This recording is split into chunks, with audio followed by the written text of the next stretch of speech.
আচ্ছা, তোমার মামার বাড়ি কোথায়? মামার বাড়ি মেদিনীপুরে। হ্যাঁ, মামারা থাকেন ওখানে। বাবার বাড়িও? বাবার বাড়ি তো ছিল বাংলাদেশে, তারপরে ধরো আসানসোলে থাকতেন। আচ্ছা, এবারে চলে এসেছেন কলকাতায় অনেক দিনই। জেঠু বাংলাদেশের প্রসঙ্গ উঠলো যখন, মানে বাংলাদেশের কোথায়? ফরিদপুর। ফোকের তো অনেক রকম ভেরিয়েশন আছে, অনেক রকম ধরনের ফোক আছে, তো একটা ঝুমুর শোনাচ্ছি। চিঠিতে কি ভুলে মন বিনা দরিশনে, শিশিরে কি ফুটে ফুল বিনা বরিশনে,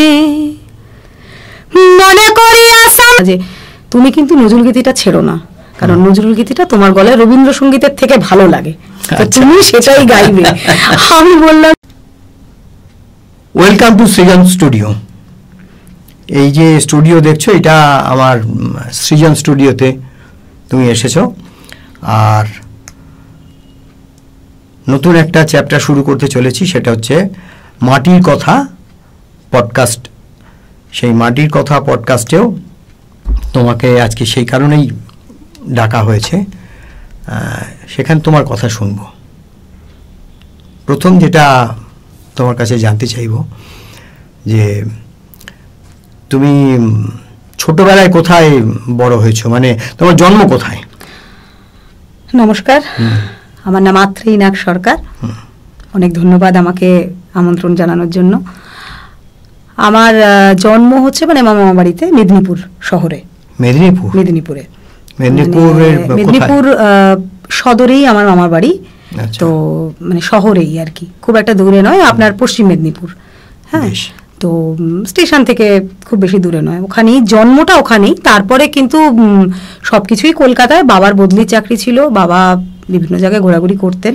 মেদিনীপুরে মানে জন্মগ্রহণ করবার পরে পড়াশোনা সবকিছুই কলকাতায়, সবকিছুই কলকাতায় এসেছো কিরকম বয়সে? কলকাতায় এসেছি 1994, তখন আমি ক্লাস 4-এ পড়ি। তার আগে আমার বাবা, যেহেতু বললাম সরকারি চাকরি করতেন, বদলির চাকরি, তো বিভিন্ন জায়গায় ঘুরেছি, শিলিগুড়ি, জলপাইগুড়ি, মেদিনীপুর, আলিপুরদুয়ার, সমস্ত জায়গাতেই মানে অল্প বিস্তর থাকা হয়েছে, স্কুলে পড়াও হয়েছে। মূল পড়াশুনো মোটামুটি ক্লাস 4 থেকে কলকাতায় এসে দমদম নাগের বাজারে আমার মানে বাড়ি ছিল, এখন অবশ্য সেটাও চেঞ্জ হয়েছে। দাদুর বাড়ি ছিল, পৈতৃক বাড়ি। তো মতিঝিল গার্লস হাই স্কুল প্রথম মানে এসে। দাদুর কি নাম? দাদুর নাম শ্রী অমরেন্দ্রনাথ সরকার। বেশ। দাদুর বাড়ি কোথায় বললে? মতিঝিলের কাছে? মতিঝিল না, নাগের বাজার, একদম মানে নাগের বাজার। আপনার ক্লাইভ হাউসের নাম কি শুনেছেন? ওইখানে ক্লাইভ হাউসেই আমাদের বাড়ি ছিল, নিজেদেরই মানে একদম দাদুর বাড়ি। মোটামুটি বলা যায় জয়েন্ট ফ্যামিলি, তবে রান্নাটা বাড়ি আলাদা আলাদা হতো, হাঁড়িটা আলাদা ছিল, কিন্তু সবাই আমরা কাকা জ্যাঠারা সব একসাথেই থাকতাম। বাবারা 6 ভাই। এভাবেই চলছে, এভাবেই ছিল। তো মোটামুটি পড়াশুনো মাধ্যমিক অবধি তো ওখানেই নাগের বাজারেই থাকা, এবং মতিঝিল গার্লস থেকেই মাধ্যমিক, উচ্চ মাধ্যমিকও মতিঝিল গার্লস থেকেই।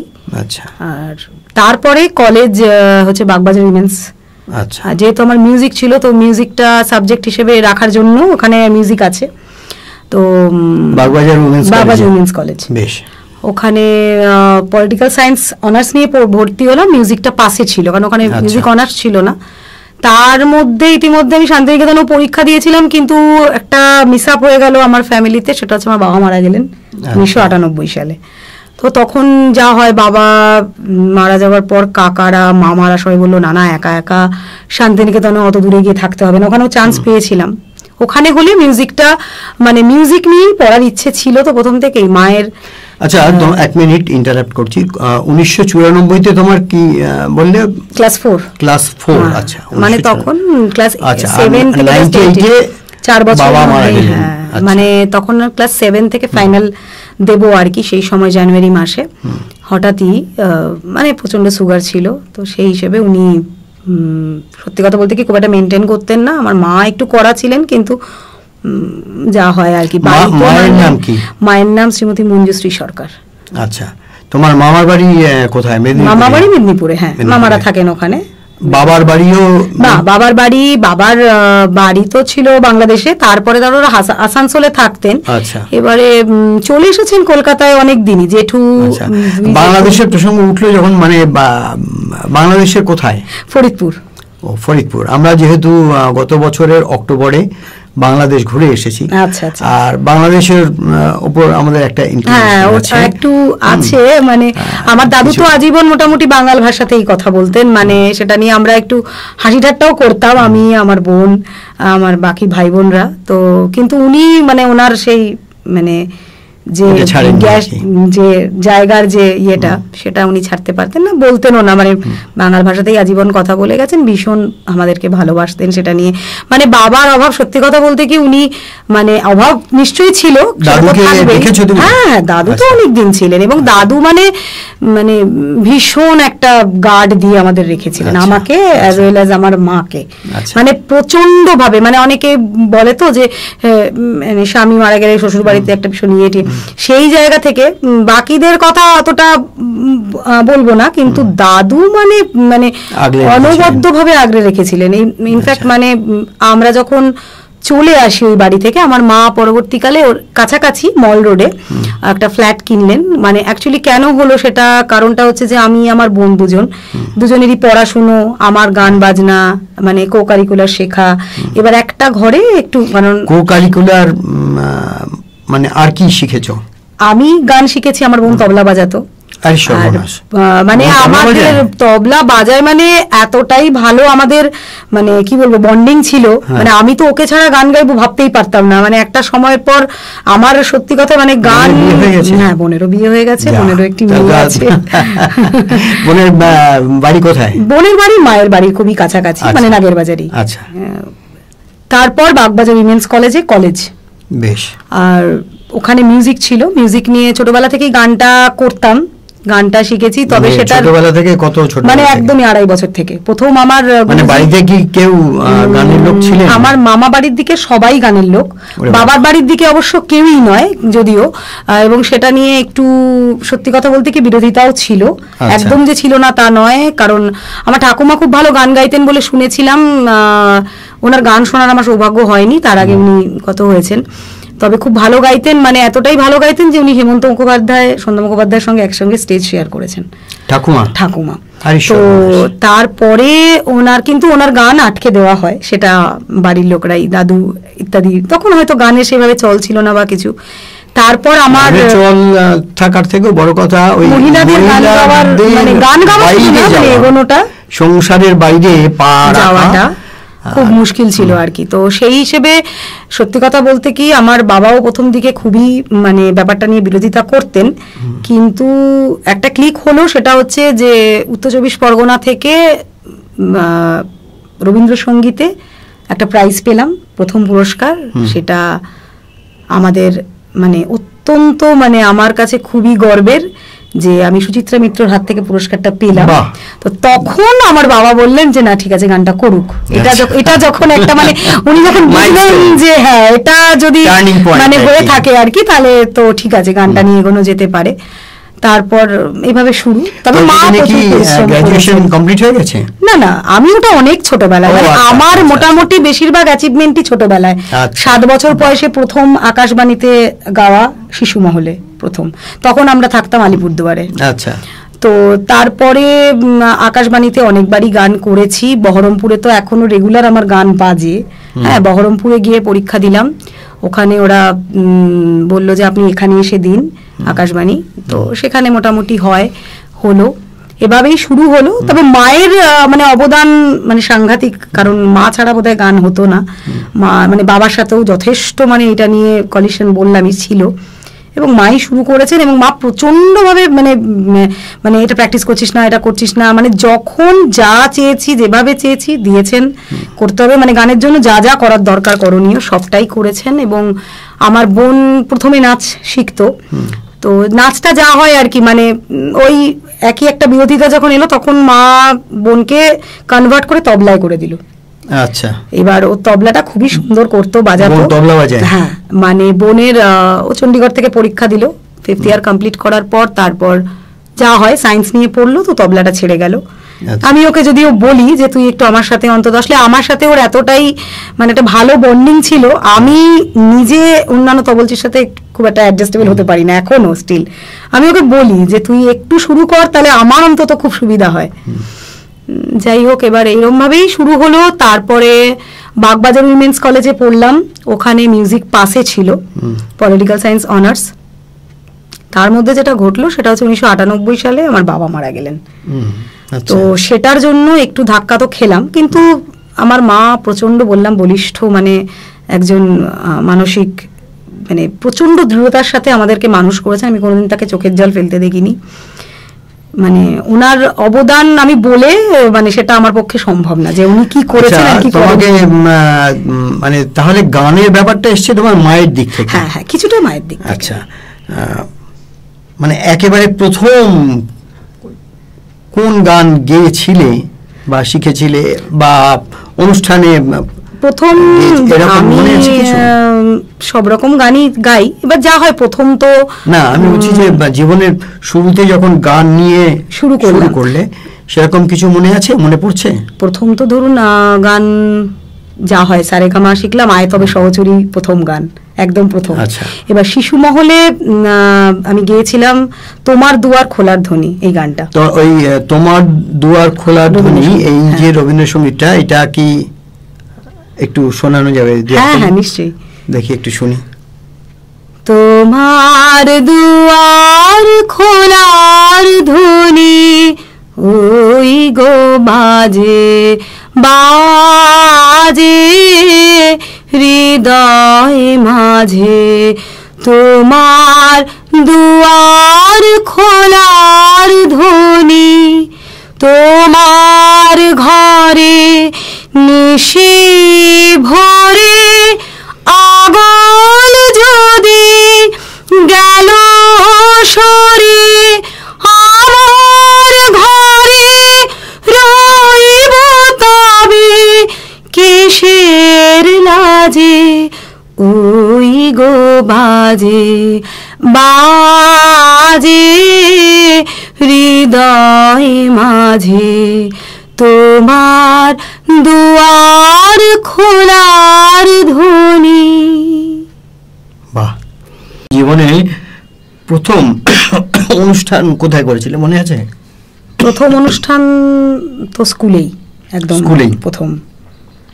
সেই তখন কোন ক্লাস? তখন আমি মোটামুটি 5 থেকেই প্রোগ্রাম করি, ক্লাস 5। হ্যাঁ, প্রথম হচ্ছে টিচার্স ডে। টিচার্স ডে মনে আছে কি গান করেছিলে? হ্যাঁ মনে আছে, আমার গানটা মনেও আছে, খুব বেশি রকম মনে আছে একটাই কারণে, গানটা মা সিলেক্ট করে দিয়েছিল। এবার যথারীতি তখন যেহেতু ক্লাস 5, ক্লাস 9-10 দিদিরা বললো এরকম একটা গান সিলেক্ট করলি, এটা কি, আচ্ছা কর, কিছু করা নেই, মানে তখন আমি একদমই জুনিয়র মোস্ট। তো মা বললো তুই কর, আশা করি আবার ভালো লাগবে। আমার সকল দুঃখের প্রদীপ জেলে, রবীন্দ্রসঙ্গীত। একটু শোনানো যাবে? আমার সকল দুঃখের প্রদীপ জেলে দিবাস গেলে করব নিবেদন, আমার ব্যথার পূজা হয়নি সমাপন, আমার সকল দুঃখের প্রদীপ। তুমি কি শুধু মানে রবীন্দ্রসঙ্গীতের সঙ্গেই যুক্ত, মানে নাকি আরো? না না না, আমি সব রকমই শিখি। আমার মানে পূর্ণত্ব পরবর্তীকালে রবীন্দ্রভারতীতে গিয়ে তো আমার ফোক নিয়ে পড়াশুনো, লোকসঙ্গীত। মানে আমি গেছিলাম নজরুলগীতির পরীক্ষা দিতে। নজরুলগীতিটা যেহেতু বললাম আমার মায়ের খুব ইচ্ছে ছিল যে আমি করি, তো নজরুলগীতির উপরই পরীক্ষাটা দিলাম। প্রথম গাইলাম সুরেও বাণীর মালা দিয়ে তুমি। তো যেনারা ছিলেন পরীক্ষক, শ্রী রঞ্জিত চক্রবর্তী মহাশয়, রবীন্দ্রনাথ বন্দ্যোপাধ্যায়, নূপুর ঘোষ ইত্যাদি, ওনারা বললেন যে ভালোই গেয়েছো, অসুবিধা নেই, কিন্তু তো রঞ্জিত চক্রবর্তী আমাদের তখন ফোক বিভাগের প্রধান, তো উনি বললেন যে তুমি একটা ফোক শোনাও। ফোক সেভাবে বাড়িতে অবশ্য গান শোনার চল ছিল, ওই অংশুমান রায়, নির্মলেন্দু চৌধুরীর ক্যাসেট বাজতো ঠিকই, কিন্তু সেভাবে কোনোদিন ভাবিনি তো ফোক নিয়ে গাইবো বা কিছু। তো গানগুলো শোনা ছিল শুধু, মানে সেরকম তুলিনি কোনোদিনও। তো সোহাগ চাঁদ বদনী দুনিটা গাইলাম, নজরুল গীতি, হ্যাঁ একদম, মানে বাংলা গান, মানে নজরুল গীতি বাঙালি কীর্তনী যাই হোক। এবারে কিন্তু ওনারা খুব বেশি রকম আমাকে বললেন যে তোমার গলাটার রেঞ্জ শুনে মনে হচ্ছে তোমার ফোক ভালো হবে, তো তুমি একটা করো, চেষ্টা করো, আপনাদের শেখানোর দায়িত্ব আমাদের, আমরা শেখাবো। তো সোহাগ চাঁদ বদনী দুনি গাইলাম, যদিও সেই গানটা মানে তার থেকে অনেক পরবর্তীকালে আরো অনেক ভালো লোকসঙ্গীত শিখেছি, সেটা অনেক পরে। কিন্তু ওই গানটাই গেয়ে তো স্যাররা বললেন যে না তুমি তাহলে ফোকেই করো এই মেয়েটা। এবার সাবজেক্টটা সম্পর্কে একদমই কিছু জানা ছিল না, মানে কোনোদিনই এখন যেরকম দেখি যে লোকসঙ্গীত নিয়ে মানুষ এত চর্চা করছেন, এত লোকসঙ্গীত কীর্তন, তখন সেই সময় 2008 সালের 5 সালের কথা বলছি, তখন অতটা ফোকের উপর মানে কাজকর্ম হতোও না, অতটা জানাও ছিল না, পরিচিতি ছিল না। গানগুলো ভালো লাগতো, একটা বেশ রিদিম থাকতো, তো গান ভালো লাগতো শুনতে, কিন্তু কোনোদিন নিজে গাইবো ভাবিনি। তারপর তো যাই হোক, তার পরবর্তীকাল থেকে গানটাকে এতটাই ভালোবেসে ফেললাম 2 বছর পড়াশোনা করার পর, এখন মনে হয় ফোক সঙ্গীতটাকে মানে রবীন্দ্রসঙ্গীতও যদি গাই সেটা লোকসঙ্গীতের উপর যেগুলো থাকে সেগুলোই চেষ্টা করি, নজরুল গীতিতেও তাই, এবং অন্যান্য গানও মানে ওই বেসটা কে রেখে চেষ্টা করি আর কি, মানে ভালো লাগে, এতটাই ভালোবাসা। নজরুল গীতিতে ফোকের প্রভাব আছে আছে, হ্যাঁ, মানে নজরুল কিছু কিছু গান করেছেন। আচ্ছা, সেই রকম কোন গান শোনানো যাবে একটু? আচ্ছা, ওই রাঙা মাটির পথে লো মাদল বাজে বাজে বাঁশের বাঁশি, মাদল বাজে বাজে বাঁশের বাঁশি, ওই রাঙা মাটির পথে লো মাদল বাজে বাজে বাঁশের বাঁশি, বাঁশি বাজে বুকের মাঝে লো মন লাগে না কাজে লো, রহিতে নারী ঘরে হলো প্রাণ হলো উদাসী লো, মাদল বাজে বাজে বাঁশের বাঁশি, মাদল বাজে বাজে বাঁশের বাঁশি। বাহ। আর রবীন্দ্রভারতীতে গিয়ে প্রথম যে নজরুল গীতিটা গেয়েছিলে, হ্যাঁ সেটাও ঘটনাক্রমে টিচার্স ডে, এবং আমাদের যিনি রবীন্দ্রসঙ্গীতের টিচার ছিলেন শ্রীমতী 5 সেপ্টেম্বর, হ্যাঁ তমালিকা শিক্ষক দিবস, প্রথম বছর ফার্স্ট ইয়ার, ওখানেও যা হয় মানে তখন যেহেতু জুনিয়র, তো সিনিয়র দিদিদের বললাম যে নজরুল গীতি গাইবো, এরকম একটা গান, তো যথারীতি ওনারাও সেটাকে খুব বললেন যে গাইবি এইটা, আচ্ছা গা দেখি কি বলে। তো আমাদের যিনি রবীন্দ্রসঙ্গীতের যিনি টিচার ছিলেন শ্রীমতী তমালিকা গুহ মহাশয়া, উনি আমাকে, মানে এটা আমার খুব সৌভাগ্য যে উনি আমাকে পার্সোনালি ডেকে বললেন তুমি কিন্তু যদিও আমি রবীন্দ্রসঙ্গীতই শিখতাম, ওখানে গাইতাম, কিন্তু উনি আমাকে বললেন পার্সোনালি ডেকে টিচার্স ডের দিন, এটা খুবই স্মরণীয় ঘটনা, যে তুমি কিন্তু নজরুল গীতিটা ছেড়ো না, কারণ নজরুল গীতিটা তোমার গলায় রবীন্দ্রসঙ্গীতের থেকে ভালো লাগে, তো তুমি সেটাই গাইবে। আমি বললাম যে আমি চেষ্টা করেছি। এবার বললো ভীষণ প্রিয় একটা গান আমার, আমি গাই না, মানে উনি রবীন্দ্রসঙ্গীতেরই বিশারদ, রবীন্দ্রসঙ্গীত নিয়েই ওনার পড়াশুনো। আর আরেকজন যিনি ছিলেন শিল্পী আদিত্য ম্যাম, উনি ক্লাসিক্যাল, তো উনিও আমাকে সেম কথাই বললেন যে নজরুল গীতি তুমি গাইবে, কারণ নজরুল গীতিটা অন্যরকমই লাগে তোমার, মানে যেটা আমরা ওনারা যেহেতু শুনেছেন আমার গান রবীন্দ্রসঙ্গীত বা ইয়ে, তো সেই হিসেবে উনি বললেন যে এইটা অবশ্যই নজরুল গীতিটা তুমি রাখবে তোমার গানের চর্চাতে, ওটাকে ছেড়ো না। তো যাই হোক সেটা চলছে ওরকম ভাবেই। তো সেই যে নজরুল গীতিটা গেয়েছিলে আচ্ছা শিক্ষক দিবসে, হ্যাঁ সেটা আমায় নহে গো ভালোবাসো শুধু ভালোবাসো মোর গান, বনের পাখি রে কে চিনে রাখে গান হলে অবসান, ভালোবাসো মোর গান, আমায় নহে গো ভালোবাসো শুধু ভালোবাসো মোর গান। বাহ।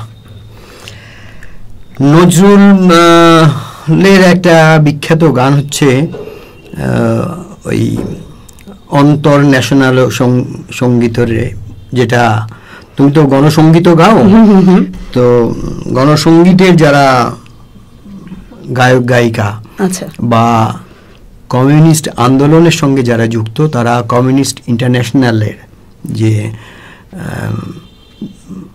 যে গানটা গায়, আচ্ছা সেই কমিউনিস্ট ইন্টারন্যাশনালের গানটা তখন নাকি আমাদের দেশে এসে পৌঁছয়নি। তখন মুজাফফর আহমেদ আচ্ছা নজরুল সাহেবকে অনুরোধ করেছিলেন যে ওইটার মতন করে একটা গান রচনা করতে। সেই গানটা কি জানা আছে? না না, কারার ওই লৌহ কপট নয়। কমিউনিস্ট ইন্টারন্যাশনালের যে গানটা, সেটা আমিও এই মুহূর্তে একদম মনে পড়ছে না কেন। জাগো জাগো সর্বহারা। ও আচ্ছা, না এইটা ঠিক জানা নেই।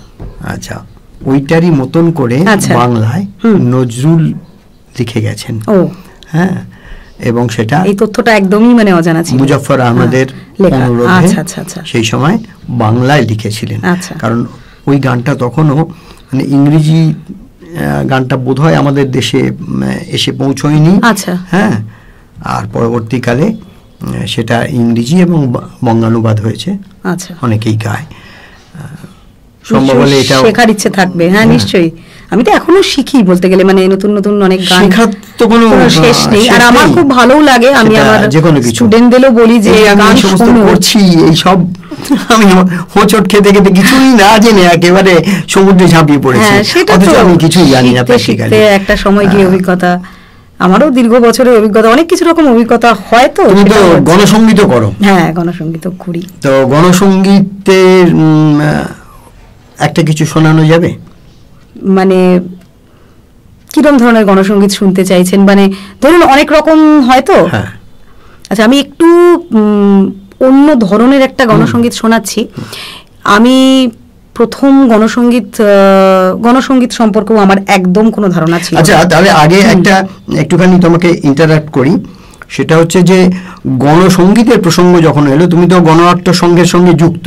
তো গণনাট্য সংঘের সঙ্গে তোমার সঙ্গে প্রথম কবে? সেটাই আমি বলতে চাইছিলাম, যে যখন 2008 সালে আমি MA পাশ করলাম, তারপর একজন মানে ওটা পাড়ার কাকিমাই পাশ করলে ফোক মিউজিক নিয়ে, আচ্ছা, ফোক মিউজিক নিয়ে রবীন্দ্র ভারতী থেকে। তার মধ্যে শান্তিনিকেতনেও পরীক্ষা দিতে গিয়েছিলাম, পরীক্ষা দিয়ে চান্সও পেয়েছিলাম। কিন্তু ওই একটা জিনিস হলো যে যেহেতু বাবা নেই, এবার মা আর বোন, তো বাড়ি থেকে সবাই বললেন যে না, এত দূরে গিয়ে একা একা থাকতে পারবে কি পারবে না। শান্তিনিকেতনের পরিবেশও খুব একটা সেই সময় ভালো ছিল না, সেটা সবার মুখে মুখে আর কি। তো সেই কারণে মা বললো তাহলে তুই রবীন্দ্র ভারতী থেকেই পড়, ওখানে যাওয়ার। আমি স্বস্তিকা মুখোপাধ্যায়ের কাছে গিয়ে গান শিখলাম ওখানে গিয়ে।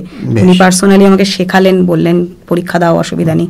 পেলামও, কিন্তু ওইটার জন্য শান্তিনিকেতনটায় ভর্তি হওয়া হলো না, রবীন্দ্র ভারতীতে করলাম।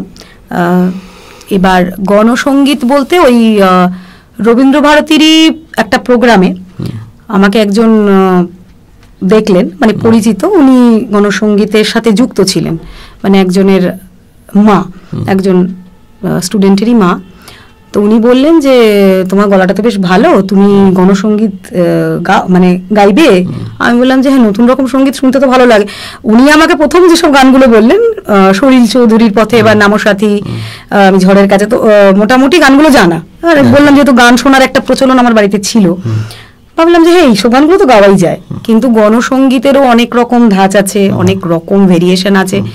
সেটা তো শিখলাম ঢোকার পর। প্রথম আমি দমদমে সাম্প্রতিক শাখায় ছিলাম, মানে গণনাট্য সংঘের সাম্প্রতিক শাখায় প্রথম আমার 2008-এ হাতে করি। ওখানে বিমলেন্দু দত্ত ছিলেন, উনি তো ভীষণ, হ্যাঁ অপুদা, মানে আমরা তো অপু কাকু বলতাম, মানে নমস্য, মানে উনি যে আমাকে মানে কতটা মানে ভালো, মানে উনি আমাকে প্রথম মানে গণসঙ্গীত কি, কিভাবে গাইতে হয়, কেন গাইবে, এই যে মানে ভাবধারাটা, ওনার বাড়ি ছিল আমার বাড়ির একদমই কাছে। তুমি আমাকে রোজ বিকেলে বলতেন তুমি একবার আসো, আগে তুমি বোঝো গানটা কি। তুমি তো গান গাইতেই পারে, গলা ভালো, সব ঠিকই আছে, কিন্তু আগে তো তোমার গানটা বুঝতে হবে। তুমি রবীন্দ্রসঙ্গীত নজরুলগীতিও যে গাও, আগে তো তুমি বুঝেছো গানটা, তারপর গিয়েছো। তো গণসঙ্গীতটা কেন আমরা গাই, কি আমাদের দরকার, পারপাসটা কি, সেটা জেনে নাও, তারপর গাও। মানে ভীষণ একজন গুণী মানুষের সান্নিধ্য যে লাভ করেছি, এটা একটা ভীষণ বড় একটা স্মরণীয় ঘটনা। তো তো উনি আমাকে বললেন যে এইভাবে গাও। প্রথম আমি ওনার সাথেই গেলাম, বাকি আরো শাখার যারা ছিলেন তখন আমি জুনিয়র মোস্ট, সবাই আমাকে প্রচন্ডভাবে শিখিয়েছেন যে কিভাবে গাইতে হয়, তুমি এইভাবে ভয়েসটা নাও, গলাটা কিভাবে ভেরিয়েশন করতে হয়। এটাও একটা শেখার জায়গা, শিখলাম ওখানে গিয়ে, কারণ কোনোদিন গাইনি। তো প্রথম যুবভারতীতে লোকসভা নির্বাচনের আগে একটা গান মানে প্রোগ্রাম হলো, ইয়ে ওয়াক্ত কি আওয়াজ হ্যায় মিলকে চলো, এই গানটা আমরা করেছিলাম সবাই মিলে। তো যাই হোক, তারপর থেকে শুরু আর কি গণনাট্যে গাওয়া, কিন্তু তারপরে আমার একটু থেমে গেছিল। ওই গানটা কি এখন একটু গাওয়া যাবে? গানটা কি সিঙ্গেল ভয়েসে ভালো লাগবে? হ্যাঁ, চেষ্টা তো করতেই পারি, খারাপ লাগবার কিছু নেই, অসাধারণ একটা গান। ये वक्त की आवाज है मिलके चलो, ये जिंदगी का राज है मिलके चलो, ये वक्त की आवाज है मिलके चलो, ये जिंदगी का राज है मिलके चलो, मिलके चलो मिलके चलो मिलके चलो, मिलके चलो मिलके चलो मिलके चलो, ये वक्त की आवाज है मिलके चलो। আর মনে পড়ছে না, অনেকদিন আগে গানটা গাইতাম তো। ঠিক আছে, এটা তো বরং আমি তোমাকে বলবো, যেহেতু সলিল চৌধুরীর 100তম বছর চলছে, শুরু হয়ে গেছে, এবং সলিল চৌধুরীকে নিয়ে গণনাট্য সংঘের অনেক অনুষ্ঠান হচ্ছে এবং সলিল সমারোহ অনুষ্ঠান হচ্ছে। তো সলিল চৌধুরীর স্মরণে তার কোনো গান যদি, মানে সেটা কি গণনাট্যেরই গান গাইবো?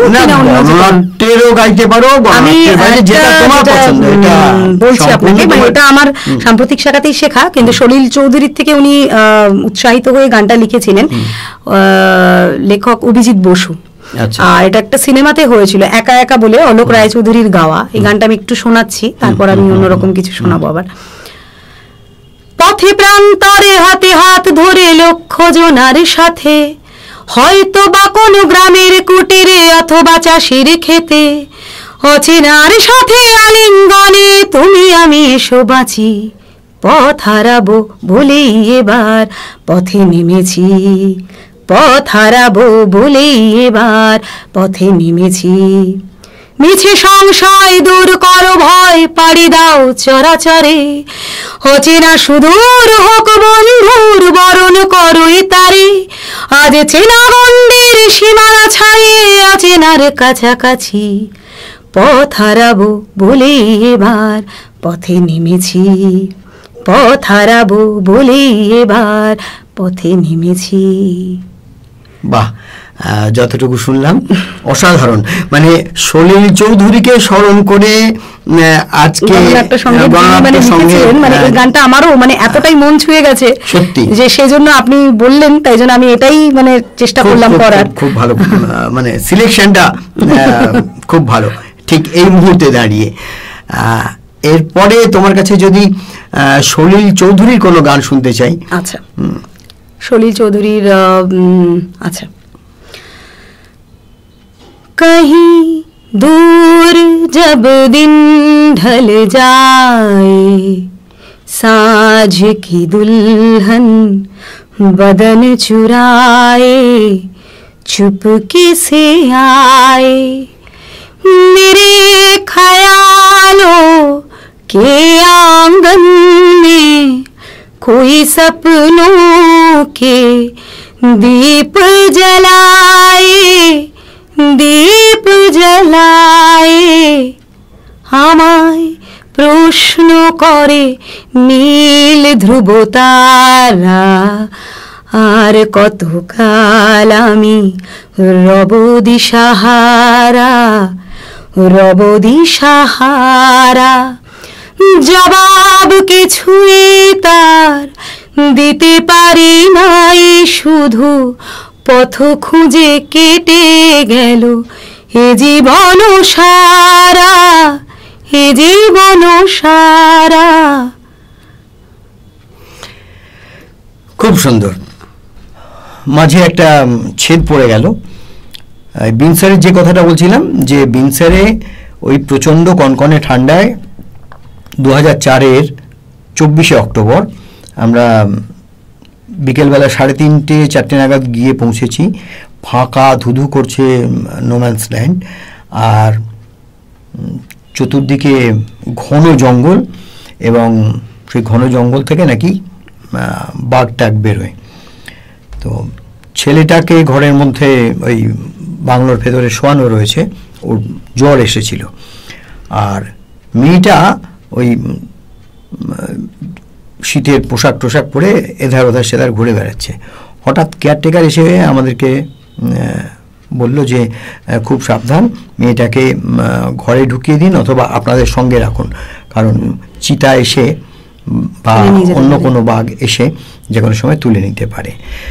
তো আসল কথা যেটা, যে তখন ওই সূর্য ডুবছে, আর এর থেকে তোমার ওই আমাদের বাংলোটা থেকে, মানে সরকারি যে জিএমভিএনের বাংলো, তার থেকে 8 কিলোমিটার আগে আরেকটি বাংলো ছিল, সেখানে নাকি ট্যুরিস্ট লজ মতন ছিল। সেখানকার যারা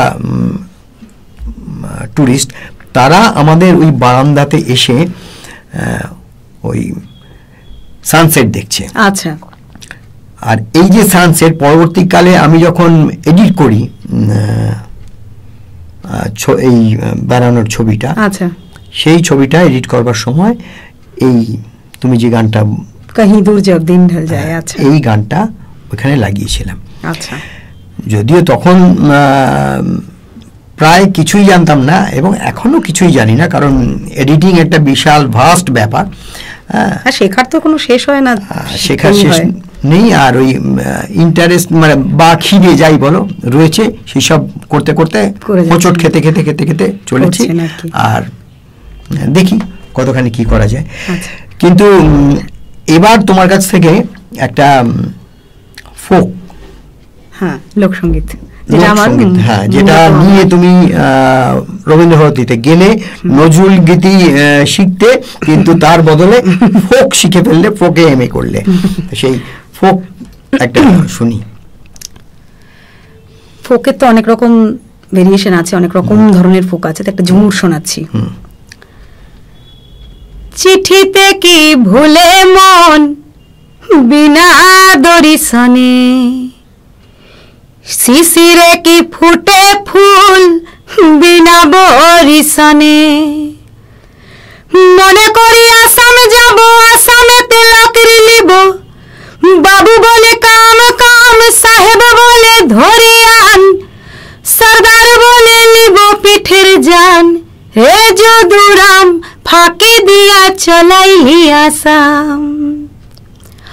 আল কিনারে নাহর গাছে বগা বগা ফুল, ফুলকে দেখিয়া ছুরি চেঁচাকি চামড়াইল, গাছের মধ্যে তুলসী পাতার মধ্যে পান, সাদা সাহেব ফাঁকি দিয়া চলাইলি আসাম।